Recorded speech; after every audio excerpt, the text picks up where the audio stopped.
what made you decided to go all the way for your PhD program?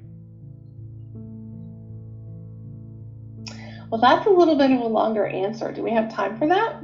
We have time for this, absolutely. Yeah? Okay. Yeah. All right, so I'm going to tell you a story. Yep. So I was working at Ford Motor Company, and this was back in 2006, and a man named Alan Mulally had just taken over at Ford Motor Company, remember?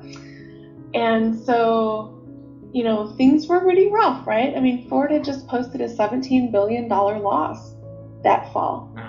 And Ford, as Alan had said, took out a small home improvement loan to keep the company going, which meant that he had taken out like $23 billion, you know, mortgaged the company plus the blue oval on the building to invest in R&D to keep the company going. Because it was very, you know, the economy was in a recession. It was a really rough time. And so my department, I was working in the IT department at the time, they decided that they wanted to have an employee appreciation event. And so because the, you know, money was tight, the leaders in the department went together and they bought some, you know, crayons and markers and stickers, and they bought some of those paper plates that you would have like at a picnic. You know, they're really thin, they're white. And so they scattered these things on tables in the hallway of the building. And they said, hey, you know, just go on down and like, you know, we want you to appreciate somebody, right? So write them a message on this plate and decorate it a little bit and then like, you know, give it to them. And so I'm sitting there and I'm thinking, you know, well, you know, who do I want to write my plate to?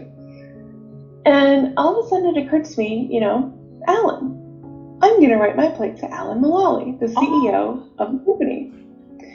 Because I think that it's a very lonely job up at the top of the house. And Alan was having to do some really difficult things and things that probably weren't so popular with a lot of people. And so I felt like he needed a little pick-me-up. So I wrote my plate to Alan and I said to Alan, you know, thank you for being the change that we needed to see so that Ford Motor Company can survive another 100 years. Because Ford had just celebrated its 100th birthday. And so I decorated the outside of the plate with Superman stickers, and I put it in an interoffice envelope, and I, you know, wrapped up the envelope and I sealed it shut, and I put it in the interoffice mail. And, you know, I never thought I'd see it again.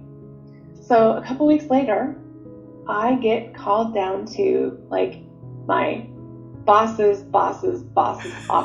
And I was thinking, oh man, you know, because at this point, like, people are losing their jobs left and right? So I'm thinking, like, if I'm going to be let go, it's my time. They're going to whack me today.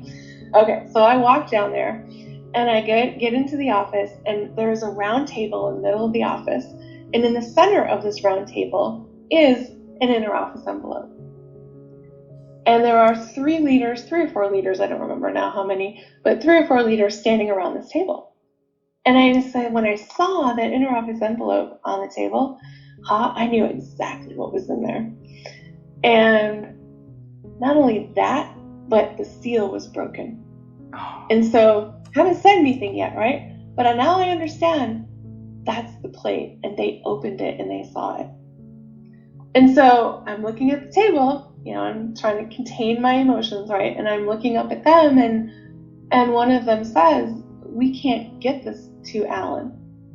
I said, well, what do you mean you can't get it to Alan? Like, is interoffice mail not working? Like, what's wrong? You know, because here I go with my questions, right? And they said, no, we just, you know, it's just not appropriate. We really can't give that to him. So we're not going to send it. What? And, you know, I'm thinking, okay, like, these are the kinds of things that I have trouble with in organizations. You know, these unwritten cultural rules that, like, I've never really understood, and I don't really understand why people are acting the way they are. And it just annoyed me, you know, annoyed me. And after that, they opened it, which really, really made me mad. Because it was sealed for a reason that meant that it was a confidential sticker, It said confidential on it, and they opened it. So I said, okay, I hear you telling me that you can't get this to him, and that basically what you mean is you won't send it to him in the interoffice mail. So I take the envelope off the table, and I walk out of their office, and I walk straight out of the building to my car.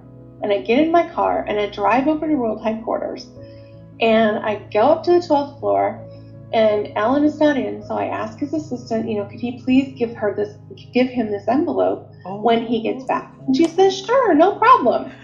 Like, this is how it should be, right? Well, I go back down the stairs, and I'm looking at the vehicles in the lobby, because they had some really nice like sports cars in the lobby, which I love sports cars. And so, I get back in my car, and I don't think anything else of this, right? So a couple weeks later, I have a phone message on my phone, and it's from Alan. And the first thing I thought was, oh my gosh, like I wasn't at my desk and he called me. Oh no, And so I'm listening to the message, and he's telling me like how much it meant to him, and that he has a tear in his eye, and that he just so appreciated that I took the time to do this for him. Now, I don't know about you, but like, I don't know many CEOs that would do that, just take the time to pick up the phone and call, somebody and leave them a message.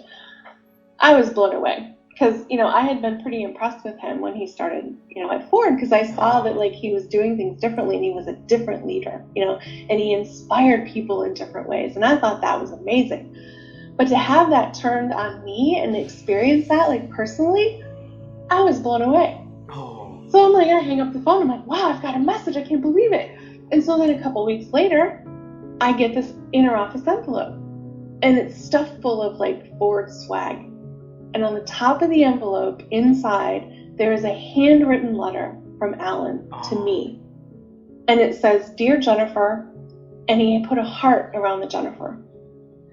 And I started crying. Wow. Because it was the first time in my career, and I'd been working for 16 years at that point. It was the first time in my career that I felt seen and understood and appreciated as a human being, not just for the work output that I could provide to the organization, but for me as a person. Wow. And from that moment, I wanted desperately to understand better why there were not more leaders like Alan, and how we could develop leaders to be more like Alan, so that we could make organizations in the world of work a better place. Wow. And so I went back to school and I got my MBA, and that wasn't enough because I wanted to learn more. So I went back and I continued studying, very specifically about leaders and effective leaders and leadership and coaching and all of those things for my PhD. And that was what my PhD research focused on. And so that's why I went back and continued my educational journey. He was the catalyst for me to continue exploring that area. Beautiful, beautiful.